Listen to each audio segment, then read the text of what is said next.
Vamos incluso a llegar a estudiar la vida de Judas también, porque aparece allí como uno de los 12, aunque nosotros sabemos de manera temporal. Pero en Lucas 6 es el texto que hemos estado estudiando, porque nuestra intención es revisar y estudiar cada versículo de este hermoso evangelio. Y en el capítulo 6 de Lucas nos hemos quedado en los versículos de 12 al 16, cuando Jesús elige a sus 12 discípulos para que estén con Él, como dice Marcos, y para enviarlos a predicar. Pero en todo este proceso ellos debían ser entrenados. Y esta es la razón por la que Jesús los elige aquí. Aunque son llamados apóstoles, tenían mucho que aprender, tenían que ser moldeados por la mano maestra y divina de Jesús. Y durante 3 años Él los estuvo entrenando, los estuvo enseñando, les estuvo mostrando su propia divinidad, les estuvo mostrando sus propias flaquezas y debilidades, les estuvo mostrando su propia compasión.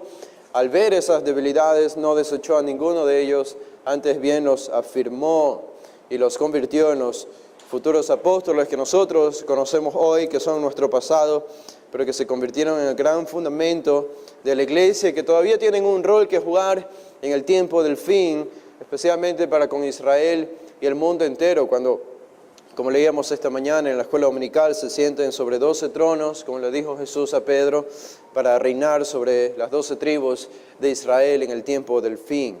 Estos 12 hombres son importantes, entonces, y uno pensaría, como hemos estado enfatizando en las semanas anteriores en esta serie del estudio biográfico de los discípulos, uno pensaría que para elegir a hombres de esta envergadura o de esta importancia, a los que Jesús va a dejar esta tremenda responsabilidad, Él hubiese elegido a los mejores que Él pudo haber elegido. Es decir, si pensamos de esa manera o pensamos como nosotros, de manera humana, Jesús debió haber recorrido todo Israel de norte a sur, hubiese rebuscado en toda Jerusalén, en Belén, en Cesarea, en el norte, en Galilea, en cada una de las aldeas, buscando a lo mejor de Israel, a lo mejor que había de los judíos en su tiempo. Sin embargo, nos topamos con la gran sorpresa de que Jesús no hizo para nada algo parecido a lo que nosotros esperaríamos. Cuando Él decidió elegir a sus 12 más íntimos, Él solamente se enfocó probablemente casi todos, si no la gran mayoría, en solamente una pequeña región de Palestina que era Galilea. Y no solo eso, sino que muchos de ellos tenían un lazo de amistad o de parentesco familiar. Pedro, hermano de Andrés, Juan, Jacobo eran hermanos también, Felipe y Natanael eran amigos que ya se conocían. Los 4 primeros que aparecen, Pedro, Andrés, Jacobo y Juan, eran amigos ya profesionales, pescadores, todos ellos. Y todo esto nos dice que Jesús fue mucho más allá de lo que nosotros hubiésemos esperado. Él eligió a los hombres más simples, a los hombres más corrientes, a los hombres más comunes, para delegarles esta gran tarea. Y nosotros sabemos por qué hizo esto ahora.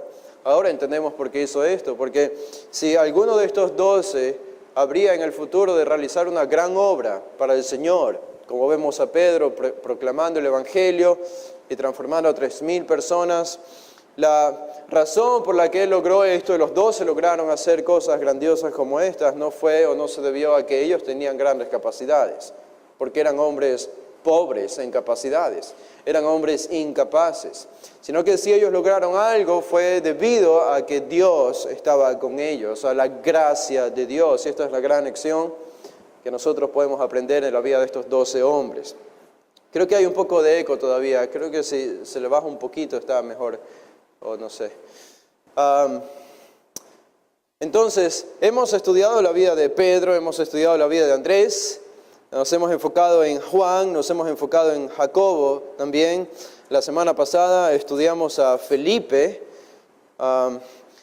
y recuerden que nosotros decíamos, Felipe es el líder, por lo menos el que aparece en primer lugar en esta lista de 12 personas, pero recuerden que estos 12 discípulos se dividen en 3 grupos.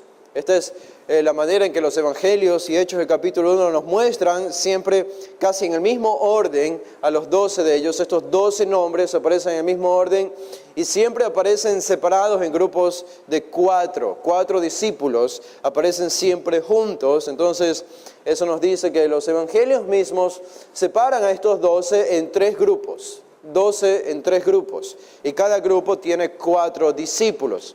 Los 4 primeros que ya estudiamos fueron los más íntimos de Jesús, los que estuvieron en el círculo de más intimidad, más cercanos, experimentaron una comunión más profunda con Jesús que los otros 8 que encontramos aquí. Y después pasamos a Felipe.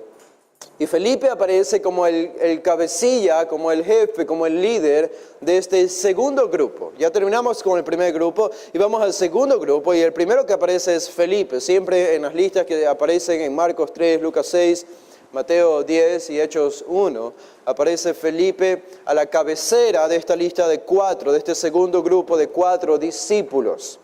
Y hablamos acerca de Felipe, un hombre pensante, siempre mirando las cosas desde una perspectiva humana, con una tendencia al escepticismo, a pensar de manera muy lógica, a planificarlo todo desde una perspectiva muy humana, y a menudo se perdía de vista la gran perspectiva divina de las cosas que Dios podía hacer, que Jesús podía hacer. Este era Felipe, pero vimos cómo el Señor en su gracia lo transformó y se convirtió en un mártir para el Señor, muriendo crucificado.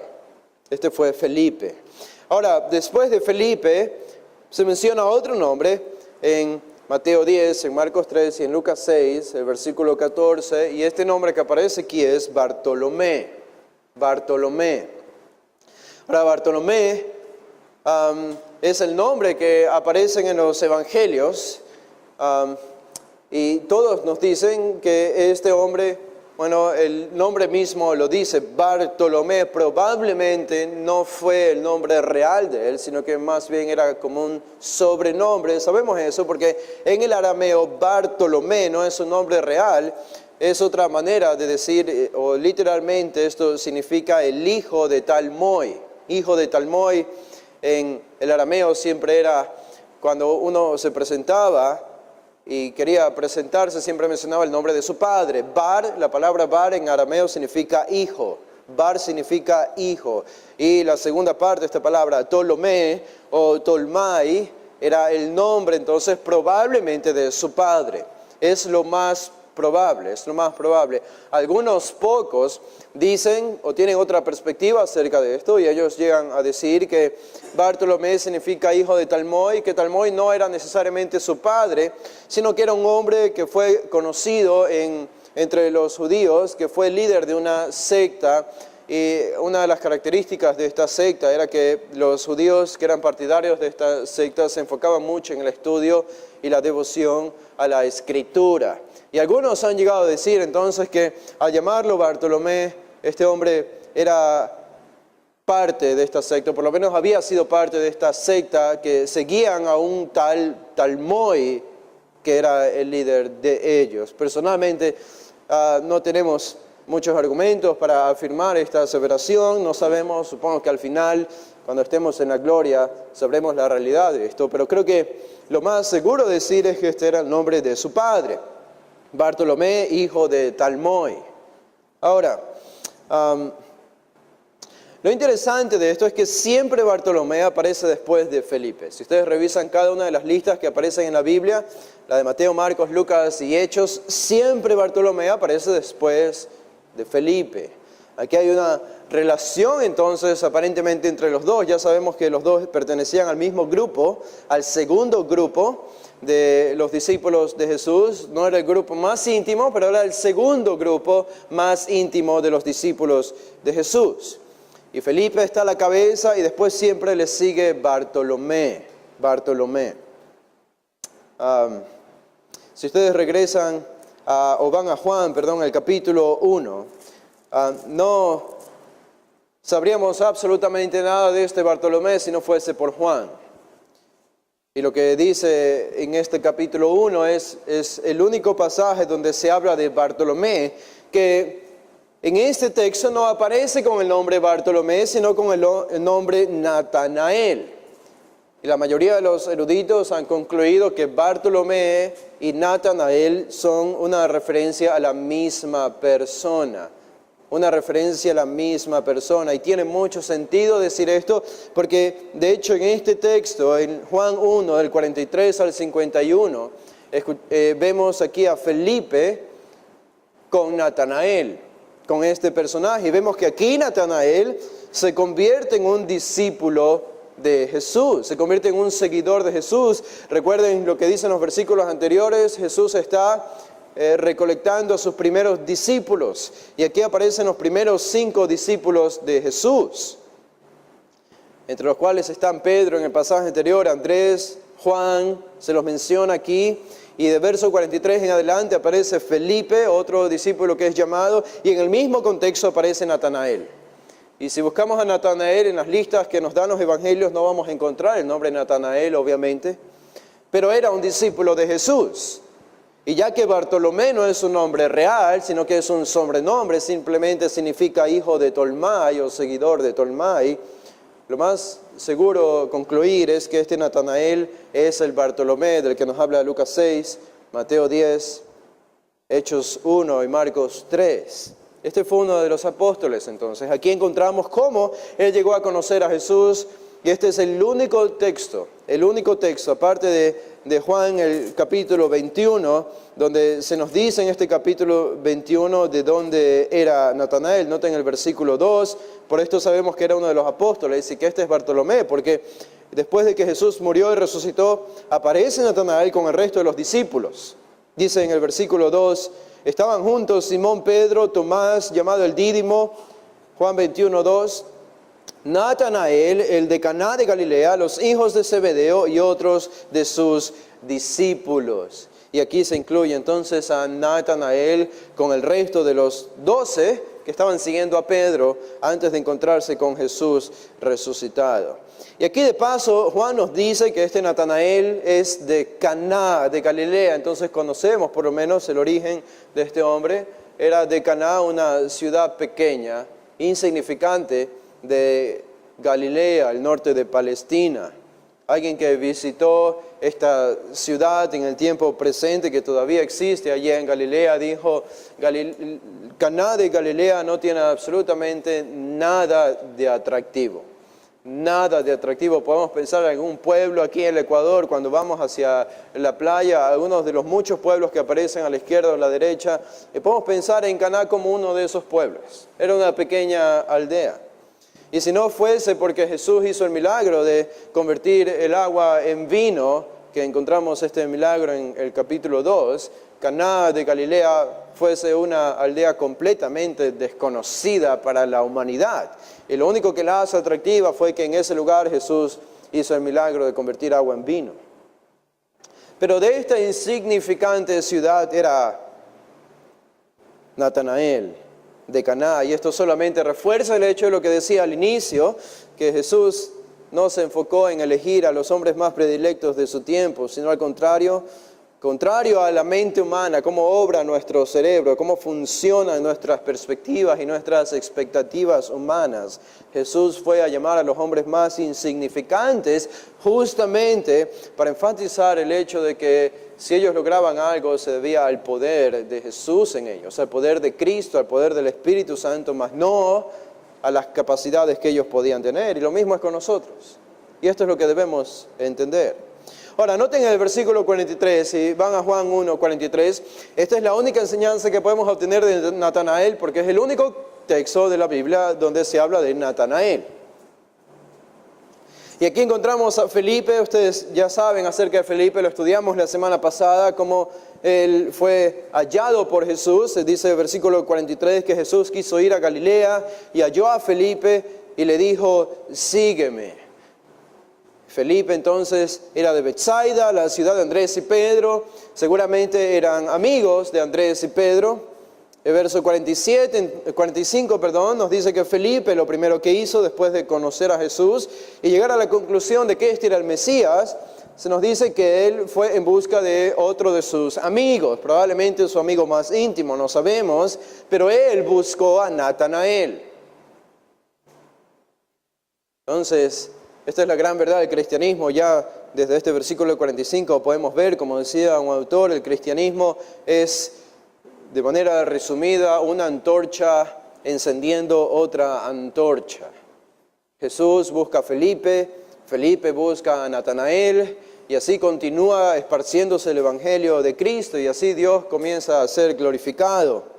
Felipe entonces halló a Natanael y le dijo: hemos hallado a aquel de quien escribió Moisés en la ley, así como los profetas, a Jesús, el hijo de José de Nazaret. Recuerdan que la semana pasada vimos algunos textos donde aparece en el Antiguo Testamento la promesa del Mesías. En Génesis 3 vemos cómo Dios promete que vendría un hombre que representaría a la humanidad para vencer al enemigo de toda la humanidad, que es el diablo. Entonces, cuando Felipe dice aquí: hemos hallado a aquel de quien escribió Moisés en la ley, esto es una referencia a los primeros 5 libros de la Biblia.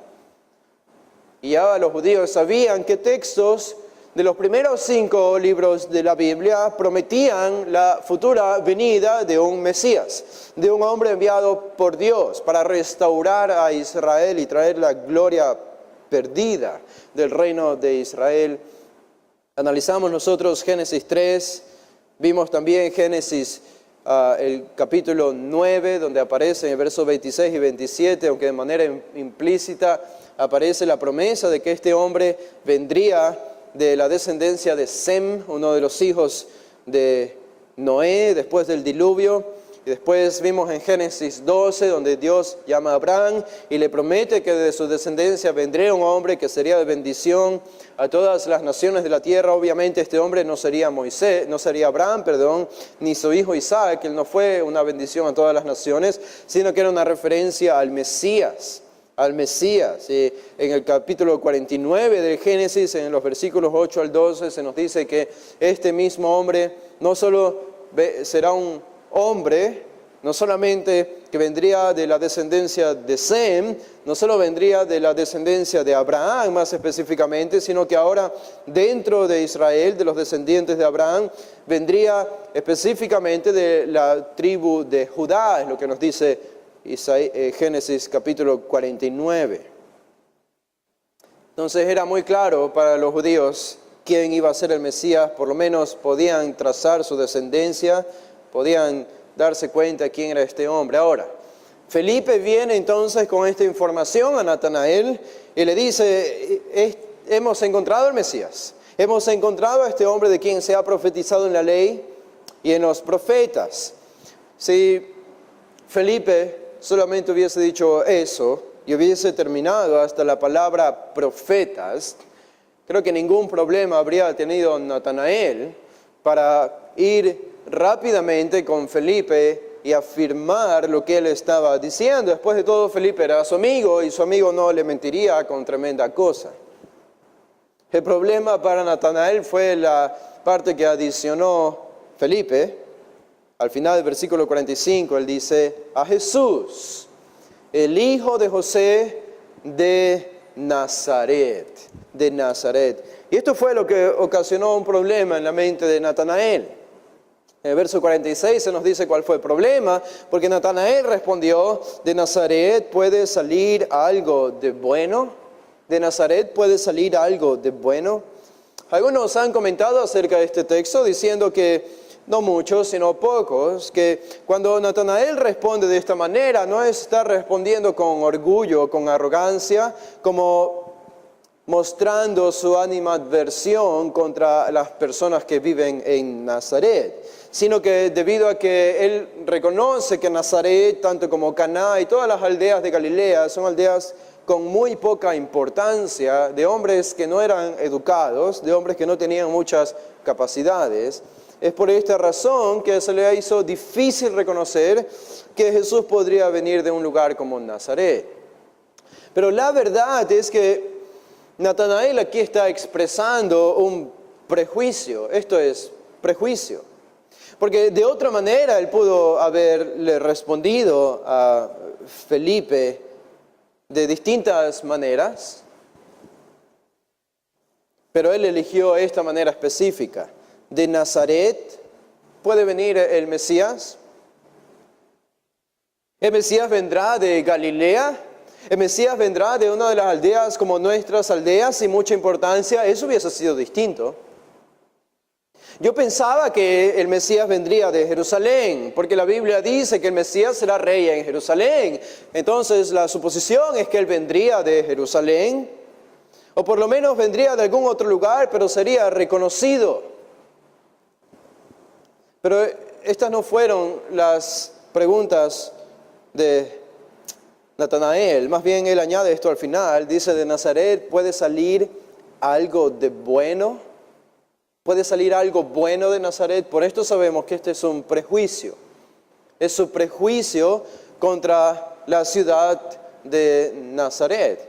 Algunos piensan que probablemente había una rivalidad entre los que vivían en Caná y los que vivían en Nazaret. No sabemos si esa es la razón, pero sí sabemos que Natanael está viendo las cosas desde una perspectiva humana, como su amigo Felipe.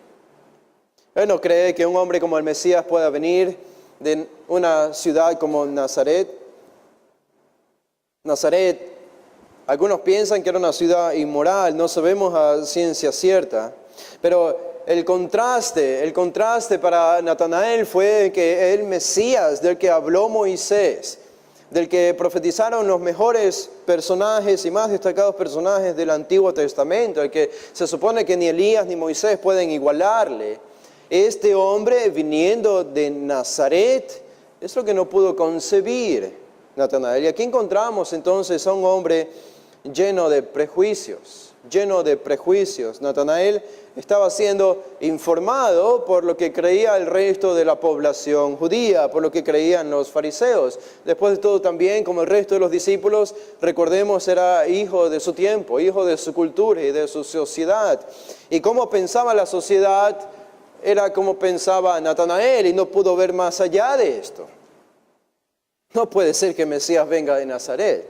No puede ser que el Mesías venga de esta pobre ciudad. Nazaret era una aldea, una ciudad. El nombre significa rama. Y en el tiempo de Jesús era una aldea pequeña.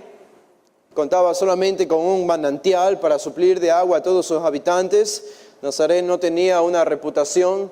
Nada había ocurrido en Nazaret en la historia del Antiguo Testamento. Incluso algunos mostraban una falta de respeto contra Nazaret o las personas que vivían en Nazaret. Algunos piensan que probablemente se debía a su dialecto, que era tosco, o la falta de cultura, o posiblemente la irreligiosidad o la bajeza moral, aunque en el encuentro entre Jesús y los judíos de la sinagoga encontramos que estos de Nazaret tenían mucha religiosidad, al contrario. Pero aquí está entonces Natanael pensando igual que el resto de los judíos. Hay una diferencia, sin embargo. Natanael tiene prejuicios y Natanael está pensando más con sus emociones que racionalmente. Y Natanael se está dejando llevar por estas emociones, estos sentimientos que él tenía hacia Nazaret. Y estos sentimientos no le dejan pensar claramente acerca de estos hombres y acerca de la realidad de que el Mesías estaba viniendo de este lugar. Y saben, esto es algo parecido a cómo pensaban los fariseos también. Ustedes recuerdan cuando los fariseos están discutiendo acerca de qué hacer con Jesús en el capítulo 7 de Juan. Y cuando enviaron a los alguaciles a prender a Jesús, y al final los alguaciles no pudieron prender a Jesús, ¿por qué? Ellos respondieron en el versículo 46 de Juan 7, jamás hombre alguno ha hablado como este hombre. Esto debió haber llamado la atención de los fariseos. Pero verso 47 dice, entonces los fariseos les respondieron, ¿también vosotros habéis sido engañados? ¿Acaso ha creído en él alguno de los gobernantes o de los fariseos? Mas esta gente que no sabe la ley, es una referencia a los discípulos de Jesús, es maldita, dicen ellos. Ahora, Nicodemo estaba allí, Nicodemo ya había conversado con Jesús y probablemente el corazón de Nicodemo estaba comenzando a ser despertado. Él respondió, él estaba allí, y él respondió, les dijo Nicodemo, el que vino a él de noche, el cual era uno de ellos, ¿juzga acaso nuestra ley a un hombre si primero no le oye y sabe lo que ha hecho? Pero si ni siquiera le hemos escuchado, dice Nicodemo, ¿cómo podemos juzgarle a la muerte? ¿Cómo podemos atraparlo y ponerlo en prisión si no hemos analizado su vida, no le hemos escuchado, no le hemos visto personalmente? ¿Cuál fue su respuesta? Versículo 42, respondieron y le dijeron, ¿eres tú también Galileo? Escudriña y ve que de Galilea nunca se ha levantado profeta. En ese momento ellos decidieron cerrar su corazón. Claro, de Galilea nunca se había levantado profeta. Fueron muy dogmáticos en su declaración a Nicodemo. Y debido a su dogma, porque tenían un corazón oscuro, un corazón incrédulo, este dogma cerró la oportunidad que ellos tuvieron de reconocer al Mesías, de verlo por sí mismos, de oírlo por sí mismos y de llegar a la conclusión de que realmente era el Mesías, pero debido a que eran demasiado dogmáticos y religiosos, se cerraron a esta oportunidad. El prejuicio de estos judíos les llevó a la incredulidad hacia Jesús. Tenían un prejuicio contra los galileos. Y ya que Jesús venía de Galilea, no podía ser el Mesías. Natanael tenía un prejuicio contra Nazaret también. Era un prejuicio. Y que hasta ahora temporalmente le estaba prohibiendo, no permitiendo creer a las palabras de Felipe de que había encontrado al Mesías. ¿De Nazaret puede salir algo de bueno?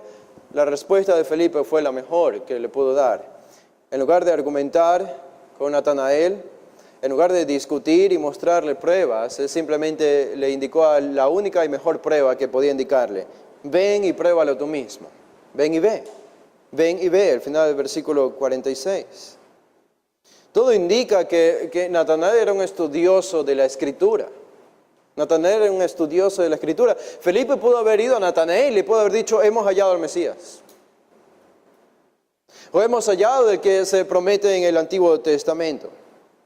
Pero Felipe le da toda esta descripción del que habló la ley de Moisés y de quienes hablaron también los profetas. Y todo esto nos indica, por lo que encontramos más adelante también, que Natanael era un estudioso de la Escritura. ¿Qué hizo Natanael? Versículo 47 dice, cuando Jesús vio a Natanael que se le acercaba. Cuando Jesús vio a Natanael que se le acercaba. Ahora pueden ver cuál es la diferencia entre Natanael y los judíos de Juan 7. Los judíos de Juan 7 no fueron a ver a Jesús para oírle por sí mismos. Natanael, en cambio, a pesar de que tenía tantos prejuicios como ellos, decidió ir y comprobarlo por sí mismo. Si en realidad este Mesías era de Nazaret, realmente era el Mesías prometido del Antiguo Testamento. Esta es la gran diferencia entre un corazón genuino, un corazón que busca, a pesar de que los prejuicios de la mente le dicen esto no puede ser posible, el corazón de Natanael estaba guiando hacia Cristo, porque el corazón de Natanael era muy diferente al corazón de los judíos de su tiempo. Y esto en las palabras del mismo Jesús. Cuando Natanael se le acercaba junto a Felipe, dijo de él Jesús, verso 47, he aquí un verdadero israelita en quien no hay engaño. ¿Qué palabras? Jesús, no tenemos registros de que haya dicho algo similar a ninguno de los otros discípulos cuando los conoció. Pero estas palabras de recomendación, de honor, de honra para un hombre, fueron dirigidas de los labios de Jesús a un hombre como Natanael. Un verdadero israelita en quien no hay engaño. Un verdadero alizos, verdadero, genuino, legítimo. Un hombre que no tiene doblez. Un hombre que no es hipócrita. Un hombre que no esconde las cosas. Un hombre que no es como los fariseos. No es un sepulcro blanqueado, como dijo Jesús a los fariseos. Por fuera se muestran buenos, llenos de adorno, pero por dentro están podridos, llenos de huesos muertos. Natanael no era así, era un judío diferente. Y Jesús lo llama un verdadero israelita. Esta es una descripción interesante de Natanael que hace Jesús. Noten lo que Jesús está haciendo aquí. Jesús está confesando conocer el corazón de Natanael. Jesús confiesa conocer el corazón de Natanael. Y le dice, tú eres un verdadero israelita. ¿Qué significa esto? Bueno, no es una referencia a la descendencia de Natanael. Obviamente era un israelita o un judío, en el sentido de que era descendiente de Abraham, de alguna de las 12 tribus de Israel, porque era un judío. Pero Jesús lo llama verdadero israelita, verdadero israelita. Y el apóstol Pablo, en el capítulo 2, al final del capítulo 2, él nos dice en el versículo 28, dice, pues no es judío el que lo es exteriormente, ni es la circuncisión la que se hace exteriormente en la carne, sino que es judío el que lo es en lo interior. Y la circuncisión es la del corazón, es en espíritu, no en letra. Estos son los verdaderos hombres de Dios. No solamente los que tienen una descendencia física de Abraham, sino que en su interior el verdadero judío es el que tiene circuncidado su corazón, el que se ha humillado delante de Dios, el que le ha reconocido como su Dios, el que ha confesado sus pecados. Este es Natanael, dice Jesús. Natanael, por lo tanto, es un hombre diferente a los de su época. Este es un hombre que se ha contristado delante de Dios. Este es un hombre que ha confesado sus pecados. Este es un hombre que se ha arrepentido de sus males. Este es un hombre que sinceramente busca la gloria de Dios. Sinceramente busca la aparición del reino de Dios y anhela el advenimiento del Mesías. Este es un verdadero israelita, legítimo. Y añade Jesús de manera negativa al final del verso 47, en quien no hay engaño. En quien no hay engaño, simplemente afirma la misma realidad, pero de manera negativa. En este hombre no hay engaño.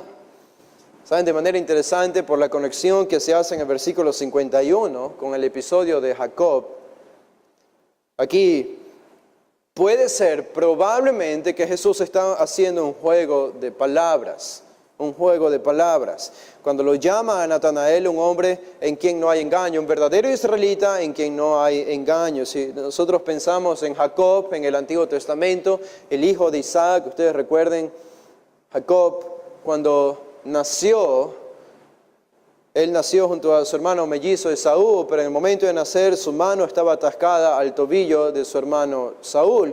Primero nació su hermano e inmediatamente después nació Jacob, pero atascada en su mano al tobillo de Esaú, y por esta razón le pusieron como nombre Jacob. Jacob, que significa el que engaña, o el que suplanta. Y en realidad esta fue la característica de Jacob. Fue alguien que engañó. Esaú mismo reconoció esto de su hermano. Isaac, su padre, reconoció esto de su propio hijo. ¿Recuerdan cuando Jacob engañó a su padre Isaac? Se puso el vestido de su hermano Esaú y engañó a su padre Isaac, que ya estaba casi completamente ciego para recibir la bendición del primogénito, aunque no era el primogénito. E Isaac, después de haberse dado cuenta de lo que había ocurrido, cuando lo encuentra a Esaú, le dice Isaac a Esaú, tu hermano Jacob me ha engañado.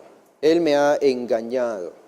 Esa palabra, engañado, en la Septuaginta, que es la traducción griega del hebreo en el Antiguo Testamento, es la palabra dolos. Dolos, engañar, dolos. Y este término era un término que se usaba inicialmente para hablar acerca del anzuelo, la carnada que usaban los pescadores para pescar. Obviamente esta carnada se presentaba aceptable para el pez, atrayente para el pez, pero su fin no era para hacer ningún bien al pez. Obviamente, como toda carnada, su propósito era engañar al pez. Después, este término se usó para hacer referencia a cualquier método de engaño, dolos. Por ejemplo, el caballo de Troya, ustedes conocen esta historia ficticia, el caballo de Troya que entró a la ciudad engañando a la gente pensando que era un obsequio, un gran regalo, pero nadie sabía que dentro de este gran caballo habían soldados que después conquistaron la ciudad. Y se usa la palabra dolos para describir lo que significaba el caballo de Troya. Y se usa esta misma palabra entonces para hacer referencia a lo que Jacob hizo engañando a Isaac en Génesis 27. Y saben, es la misma palabra que usa Jesús aquí para hablar de Natanael, cuando le dice, este es un hombre en quien no hay engaño, no hay dolos. Literalmente es como que Jesús le dice, tú eres un israelita en quien no hay Jacob. Tú no eres como Jacob el que engaña, tú eres como un israelita. Un israelita. Es decir, cuando Jacob recibió el cambio de su nombre después de luchar con Dios y haber reconocido en humillación su pecado, Dios le cambió un nombre y le puso Israel. Probablemente Jesús está haciendo referencia a esto, porque sabemos que Natanael estaba o había estado meditando acerca de la vida de Jacob, por lo que encontramos en el versículo 51. Pero qué grandes palabras para un hombre como Natanael. Este era Natanael, un hombre legítimo, un hombre sincero. Este era un hombre justo. Era como Simeón, como Ana, encontramos al inicio del Evangelio de Lucas, cuando Jesús era un bebé o antes de nacer. Era como los pastores de Belén. Era como los padres de Juan el Bautista, Zacarías y Elizabeth.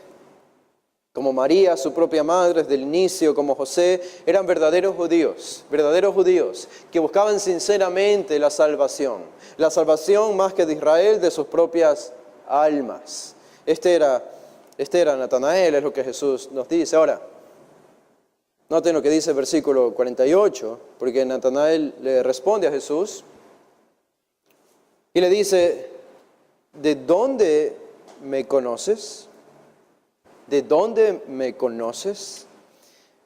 Cuando leemos esta respuesta de Natanael, temo decir que esta fue la respuesta incorrecta de Natanael.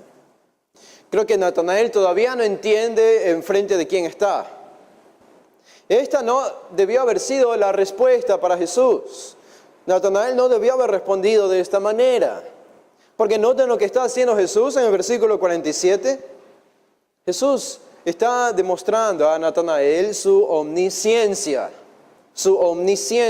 Jesús tiene la capacidad de leer el corazón de las personas, de leer la mente de las personas. Más adelante en el capítulo 2 de Juan se nos dice en el verso 25, y Jesús no tenía necesidad de que nadie le diese testimonio del hombre, pues él sabía lo que había en el hombre. Y Jesús sabía lo que había en el corazón de Natanael. Y en el verso 47, cuando lo ve a Natanael viniendo, junto a los otros discípulos que estaban con Jesús, descubre su corazón, esto es un milagro. Y le dice, tú eres un verdadero israelita, en ti no hay engaño. La pregunta es, ¿cómo Jesús sabe esto? Porque Él es Dios. Porque leyó el corazón de Natanael. Natanael, él sabía que esa era una correcta descripción de su persona. En ese momento debía haberle reconocido como el Mesías. Porque debió haber reaccionado, pero ¿quién puede leer el corazón? Este hombre está leyendo mi vida. Este hombre está leyendo mis pensamientos. Este hombre conoce mi carácter y mi personalidad. Esto no es natural. MacArthur enfatizaba algo interesante de este versículo 46, cuando Natanael responde, de Nazaret puede salir algo de bueno. El versículo 48, cuando Natanael responde, ¿de dónde me conoces? Y enfatizaba que probablemente Natanael pensó que Jesús era como un líder más de una secta más. Ustedes saben cómo hacen los falsos maestros para ganar adeptos. No solo en sectas, sino en iglesias donde hay falsos maestros. Siempre hablan bien de la gente, ¿no? Siempre hablan bien de la gente. Es decir, nunca van a predicar el pecado. Nunca van a confrontar a las personas con su pecado, nunca van a ejercitar la disciplina dentro de la iglesia, porque eso ofende a las personas y las personas pueden irse de la iglesia. Lo que hacen los falsos maestros siempre es sobar la espalda de las personas que ellos quieren que les sigan. Siempre con palabras de adulación, siempre con palabras de honra y de alabanza para las personas. Y probablemente Natanael pensó que Jesús era como uno de esos. Que esta referencia a un verdadero israelita en quien no hay engaño, probablemente era un tipo de trampa que Jesús estaba usando para atraerlo a Natanael y convertirlo en uno más de sus seguidores. Probablemente, no sabemos, pero probablemente esto estaba ocurriendo por la mente de Natanael. Lo que sí es seguro es que Natanael todavía no llegaba a la comprensión que debía haber llegado, porque esta pregunta, ¿de dónde me conoces?, ¿de dónde me conoces? ¿Qué significa esto? Esta no es una pregunta correcta para Jesús. Sin embargo, Jesús iba a lidiar con esto. Y Jesús trató con esta pregunta y respondió. Y para ayudarle a Natanael a entender y a creer, le hace una revelación acerca de su lugar geográfico. Y Jesús dice, bueno, no has creído, aunque te he demostrado que conozco tu corazón, déjame ayudarte con algo más. Te voy a dar una información más, que probablemente sea más fácil para ti de entender, Natanael. Y dice en el verso 48, Jesús le respondió y le dijo, antes que Felipe te llamara, cuando estabas debajo de la higuera, te vi. ¡Wow! Increíble. Increíble. Natanael obviamente estaba muy lejos de Jesús cuando Felipe lo llamó. Y Jesús le relata a Natanael exactamente lo que él había estado haciendo, exactamente dónde, más que todo, estaba ubicado, localizado Natanael en el momento en que Jesús lo llamó. Noten que esto ocurrió, según Jesús, antes de que Felipe llamara a Natanael. Antes de que Felipe se encuentre con Natanael, Jesús le reveló a este discípulo Natanael dónde exactamente había estado. Cuando estabas debajo de la higuera te vi. Es conocido para nosotros ahora que los rabinos tenían la costumbre de quedarse debajo de los árboles frondosos. Una higuera era un árbol grande con ramas largas y frondoso que proveían suficiente sombra. Y una de las prácticas de los rabinos a veces para enseñar a sus discípulos es que iban debajo de higueras.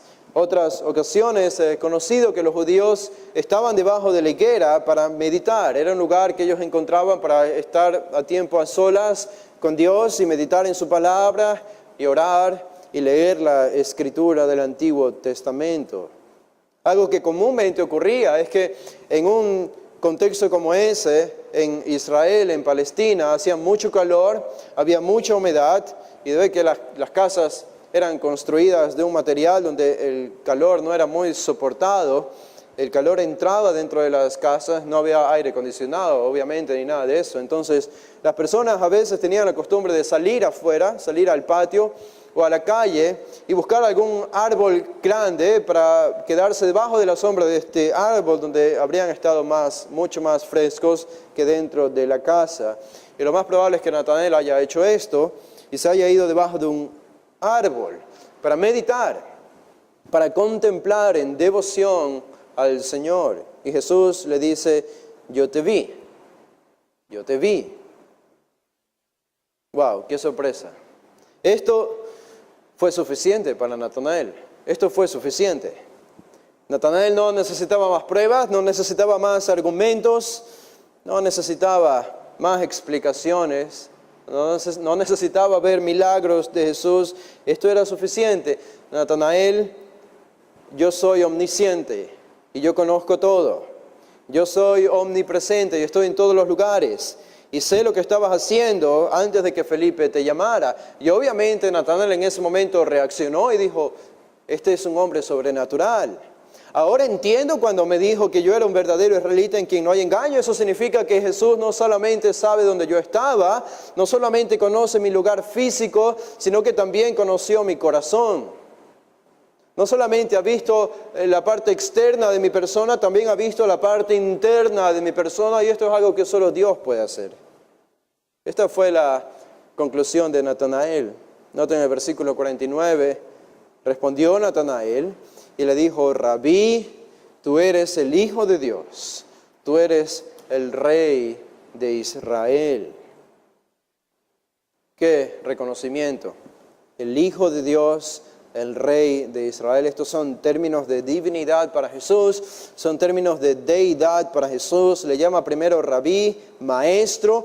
Tú eres el Hijo de Dios, esto es, tú eres una sola esencia con el Padre. Tú y el Padre son unos, tú eres Dios. Tú eres de la misma naturaleza de Dios y al final tú eres el Rey de Israel. Probablemente Natanael había estado meditando en esto. Sabemos que la Pascua estaba cerca cuando llegamos a este capítulo 1 y había muchos judíos en la tierra de Palestina Y todos meditando en la liberación de Israel de Egipto y cómo necesitaban una segunda liberación del poder de Roma. Y Natanael probablemente estaba pensando en esto. Y no pudo venir un mejor momento cuando Jesús se reveló a él con estas palabras, demostrando su propia omnisciencia, su poder sobrenatural. Ahora, el versículo 50, esto no fue todo, porque Jesús añade más. En el verso 50, respondió Jesús y le dijo: porque te dije, te vi debajo de la higuera, ¿crees? En el idioma original, esta frase, esta oración no está en forma de pregunta, es más bien una declaración. Porque te dije, te vi debajo de la higuera, ¿crees? No es una pregunta, es una afirmación. Jesús está afirmando lo que ha dicho Natanael en el versículo 49. Tienes razón, yo soy omnisciente.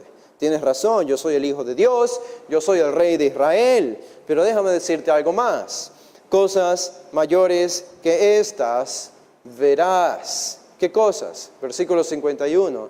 Y le dijo: de cierto os digo, de aquí adelante veréis el cielo abierto y a los ángeles de Dios que suben y descienden sobre el Hijo del Hombre. ¿Qué quiso decir con Jesús esto a Natanael?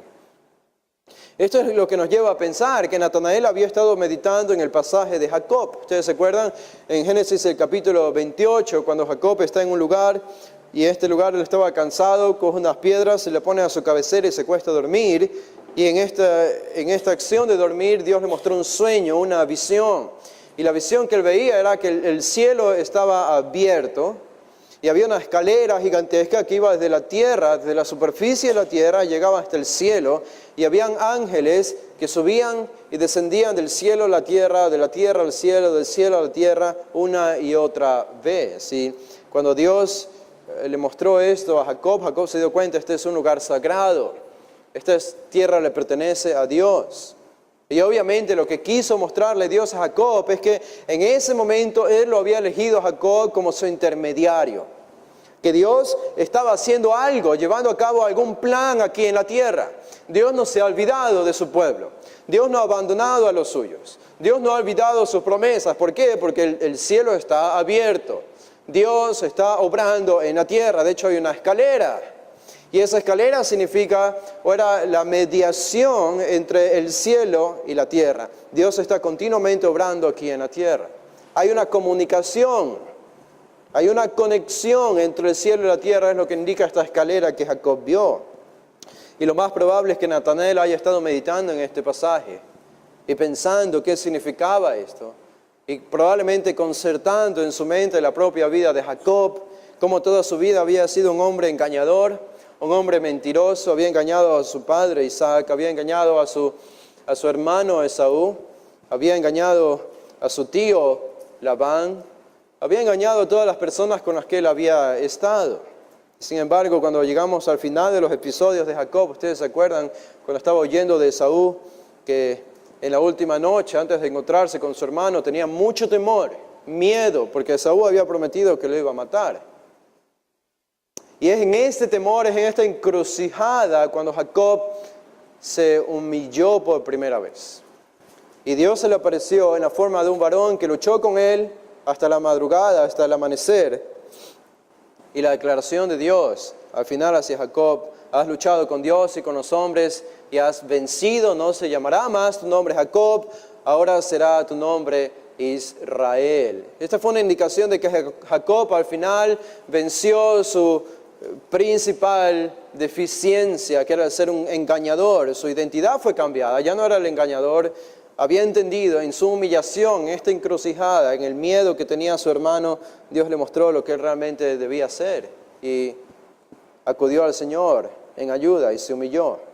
Y probablemente Natanael está meditando en todo esto y la importancia de Israel, el nombre de Israel, y lo comparaba al tiempo presente, cómo Israel estaba siendo oprimido por el imperio romano. No había palabra de Dios aparte de la escrita, no habían profetas que representaban a Dios, todo lo que habían estos fariseos hipócritas que estaban en el poder y nada más.